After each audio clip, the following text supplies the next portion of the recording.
सदस्यों को बोलने नहीं देते आप, ये तरीका आपका उचित नहीं है। मैं फिर आपको आग्रह कर रहा हूं, सदन की मर्यादाओं को बना के रखो। सदन सबका है, देश की 140 करोड़ जनता की अभिव्यक्ति का सर्वोच्च संस्था है।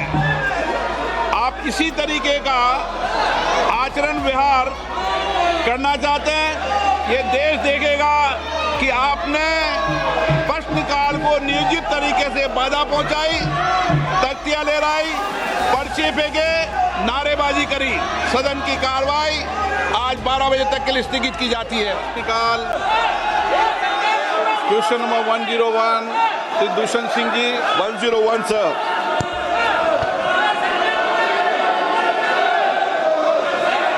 Sir, I would like to ask the Honourable Minister, while Swachhta Green Leaf Rating initiative is welcome steps towards encouraging hygiene and sustainability in tourism sector, may I ask the Honourable Minister whether the government intends to establish a comprehensive tourism sustainability index similar to the Niti Aayog SDG index to track parameters such as employment generation, carbon footprint, reduction of sanitation and adherence across states.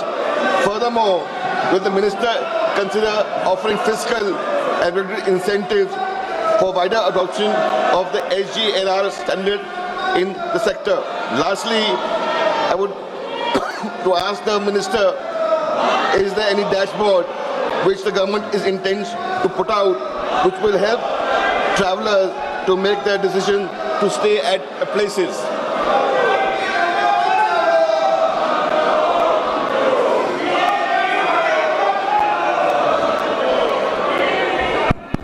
माननीय अध्यक्ष महोदय, मैं सम्मानीय सदस्य जिनका एक लंबा अनुभव टूरिज्म सेक्टर को लेकर के है, उन्हें जो प्रश्न आज सदन के पटल पर रखा है, मैं माननीय सदस्य का ऐसे महत्वपूर्ण प्रश्न के लिए आभार और अभिनंदन करता हूं।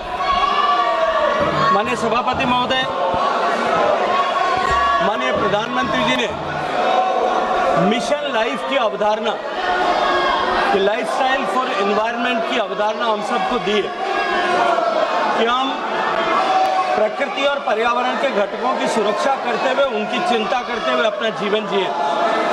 उसी अनुक्रम में मिनिस्ट्री ऑफ जल शक्ति के सैनिटेशन डिपार्टमेंट ने, जब मैं उस मंत्रालय में काम कर रहा था, हमने एक इनिशिएटिव लिया था कि टूरिज्म सेक्टर में भी उसको और अधिक सस्टेनेबल बनाने के लिए हमने ग्रीन लीफ रेटिंग की ऐसी व्यवस्था की थी ताकि ऐसे टूरिज्म सेक्टर की ऐसी प्रॉपर्टीज, असेट्स, होटेलियर्स जो अधिकतम सस्टेनेबल प्रैक्टिसेस को अडेप्ट करते हैं, उनको हम जिस तरह से होटल्स का कैटेगराइजेशन 1 सितारा, 2 सितारा, 3, 4, 5 सितारा में होता है, इसी तरह से सस्टेनेबिलिटी प्रैक्टिसेस के आधार पर उनका कैटेगराइजेशन किया जा सके। और उसका परिणाम ये हुआ कि उसके चलते हुए बहुत सारी सस्टेनेबिलिटी प्रैक्टिसेस को अब होटल्स ने अडेप्ट करना शुरू किया है।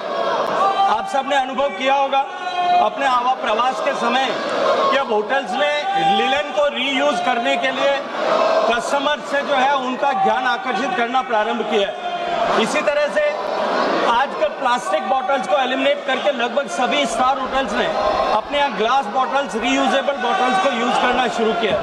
ऐसे अनेक तरह की गुड प्रैक्टिसेज अब जो है होटल्स ने प्रारंभ की है। इसी के साथ साथ में जो डिमांड साइड के साथ साथ, डिमांड साइड में भी सप्लाई साइड के साथ साथ में अब सेंस ऑफ अवेयरनेस आए, इसको लेकर के भी हमने एक प्रयास प्रारंभ किया है जहां हमने टूरिस्ट को ज़्यादा एनवायरनमेंट फ्रेंडली और सस्टेनेबल प्रैक्टिसेस को अडेप्ट करे, इस दृष्टिकोण से जागरूक करने के लिए विभिन्न प्रयासों को प्रारंभ किया है।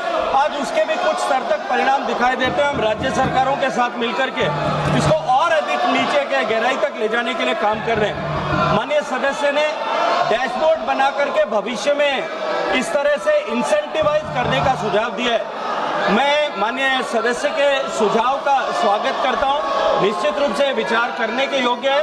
आने वाले समय में हम इसे और अधिक विस्तार प्रदान करने के लिए हमने टूरिस्ट को गाइड करने के लिए टूरिस्ट सस्टेनेबल प्रैक्टिसेस को अडेप्ट करें, इसको लेकर के हमने पर्यावरण मित्र, पर्यटन मित्र और पर्यटन दीदी ऐसी योजनाएं भी प्रारंभ की है जिसमें हम टूरिस्ट को मोर जो है सस्टेनेबिलिटी प्रैक्टिसेस को अडेप्ट करने के लिए जागरूक करें।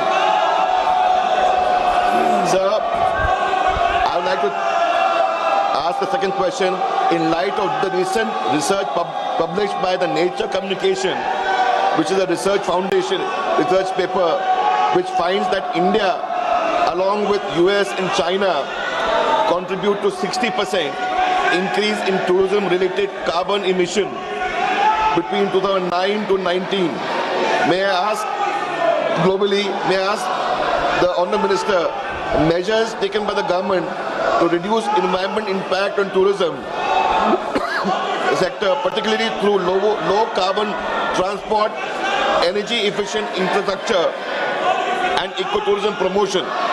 Additionally, industry like CAI and EY, Ernst & Young, has projected that India will need 61.3 lakh skilled workers in tourism sector by 2036.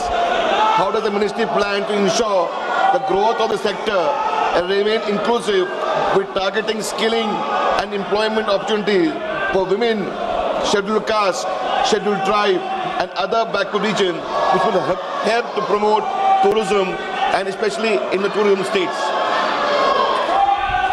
धन्यवाद माननीय सभापति महोदय, माननीय अध्यक्ष महोदय, माननीय सदस्य ने दो अलग अलग प्रश्न किए हैं।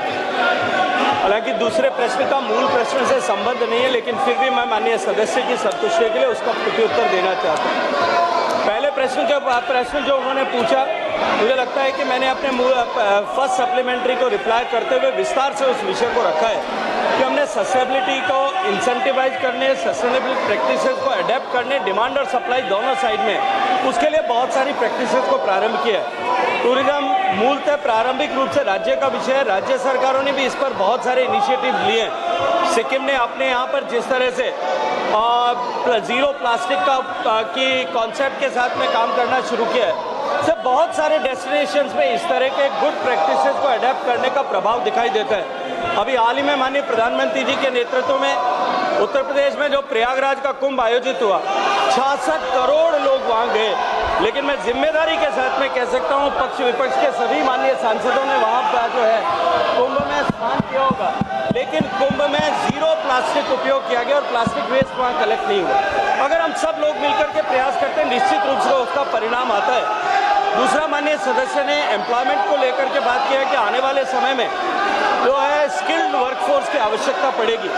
जिस तरह से माननीय प्रधानमंत्री जी के नेतृत्व में अर्थव्यवस्था आगे बढ़ रही और देश के 30 करोड़ लोग गरीबी की रेखा के बाहर माननीय प्रधानमंत्री जी के द्वारा प्रारंभ की योजनाओं के कारण से निकल पाए, उसके कारण से भारत में टूरिज्म जो है, डोमेस्टिक टूरिज्म बहुत तेजी के साथ में बढ़ा है और हमारे इकोनॉमी की ग्रोथ के साथ में और अधिक विस्तार इसमें होगा। उसको लेकर के सारी दुनिया के लोग ये मानते हैं कि जिस गति के साथ में टूरिज्म बढ़ रहा है, उसके पैरी पासों हमको स्किल्ड वर्कफोर्स की आवश्यकता पड़ेगी। भारत सरकार अपने इंस्टीट्यूट्स के माध्यम से लोगों को, युवाओं को इस कैरियर हॉस्पिटैलिटी इंडस्ट्री में अडेप्ट करने के लिए प्रेरित करती है और उनको ट्रेन करती है। हमने इसको और इंडस्ट्री फ्रेंडली बनाने के लिए दुनिया की जितनी ग्लोबल बड़ी चेन्स है जो भारत में प्रेजेंस है जिनका, उनके साथ में अपने इंस्टीट्यूट्स को पेयर किया है ताकि वो और ज़्यादा इंडस्ट्रियल फ्रेंडली स्किल जो है प्राप्त कर सकें। इसके अलावा बहुत सारे राज्य के विश्वविद्यालय और प्राइवेट विश्वविद्यालय भी इसमें ट्रेनिंग दे रहे हैं, लेकिन मैं ये मानता हूँ कि कोई भी स्किल की ट्रेनिंग जो है वो डिमांड के सापेक्ष, ऑर्गेनिकली उसकी डिमांड के सापेक्ष में ट्रेनिंग फैसिलिटीज़ बढ़ती है। जैसे जैसे ट्रेनिंग फैसिलिटीज़ की आवश्यकता बढ़ेगी, मुझे लगता है सरकार के क्षेत्र में राज्य सरकारों के द्वारा और यूनिवर्सिटीज एकेडमिया के द्वारा इसको एड्रेस करने के स्वाभाविक रूप से प्रयास होंगे। लेकिन निश्चित रूप से मैं ये मानता हूँ कि जिस गति के साथ में भारत में टूरिज्म बढ़ रहा है, आने वाले समय में भारत में टूरिज्म जो है वो एग्रीकल्चर के बाद में सबसे ज़्यादा एम्प्लॉयमेंट का कंट्रीब्यूटर होगा और जो है जिस गति के साथ में हम बढ़ रहे हैं, आने वाले समय में जब भारत की अर्थव्यवस्था माननीय प्रधानमंत्री जी के नेतृत्व में 2047 तक जो अपेक्षित है वहां पहुंचने तक tourism sector global rate of contribution of tourism जो है उसके अनुरूप 10% का कंट्रीब्यूटर बनेगी और निश्चित रूप से बड़े संख्या में लोगों को रोजगार उसके माध्यम से मिलेगा। माननीय सदस्य, क्या आप सदन बाधित करना चाहते हैं? ऑपरेशन सिंदूर पर चर्चा नहीं करना चाहते? नहीं करना चाहते चर्चा? मिस्टर गोगोई और आप सब राजनीतिक दल के लोग आए थे, आपने कहा ऑपरेशन सिंदूर पर चर्चा होनी चाहिए, फिर आप सदन बाधित कर रहे हैं। आखिर सदन आप क्यों नहीं चलने दे रहे? प्रश्नकाल माननीय सदस्यों का सबसे महत्वपूर्ण समय होता है। आखिर देश जानना चाहता है कि आप प्रश्नकाल क्यों स्थगित करना चाहते हैं, क्यों आप प्रश्नकाल के अंदर नियोजित बाधा करना चाहते हैं। माननीय प्रतिपक्ष के नेता, आपके दल के नेताओं को समझाओ, इनको सदन में पर्चे फेंकने के लिए, तख्तियां लाने के लिए नहीं भेजा है। आप प्रश्नकाल नहीं चलाना चाहते, आखिर जवाब दो। देश जानना चाहता है कि आप प्रश्नकाल क्यों नहीं चलाना चाहते। 10 महत्वपूर्ण मंत्रालयों पे आज चर्चा होने वाली है। शिक्षा, पर्यावरण, वित्त, श्रम, ऐसे महत्वपूर्ण विभागों पर चर्चा होना चाहती है। सदस्यों का समय होता है, आप प्रश्नकाल नहीं करना चाहते। आखिर क्यों प्रश्नकाल स्थगित करा रहे हो आप? क्यों सदन के अंदर नारेबाजी, तख्तियां, पर्चा फेंक रहे हो? ये सदन के अंदर मर्यादा आपकी?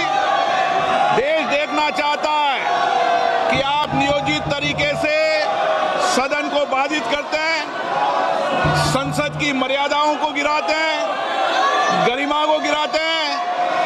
आप चर्चा नहीं करना चाहते, आप मुद्दों पर विषय नहीं रखना चाहते, प्रश्नकाल पर माननीय सदस्यों को बोलने नहीं देते आप।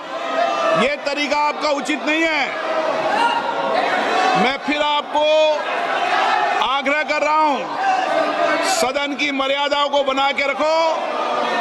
सदन सबका है, देश की 140 करोड़ जनता की अभिव्यक्ति का सर्वोच्च संस्था है। आप इसी तरीके का आचरण व्यवहार करना चाहते हैं, ये देश देखेगा कि आपने प्रश्नकाल को नियोजित तरीके से बाधा पहुंचाई, तख्तियां लहराई, पर्चे फेंके, नारेबाजी करी। सदन की कार्रवाई आज 12 बजे तक के लिए स्थगित की जाती है।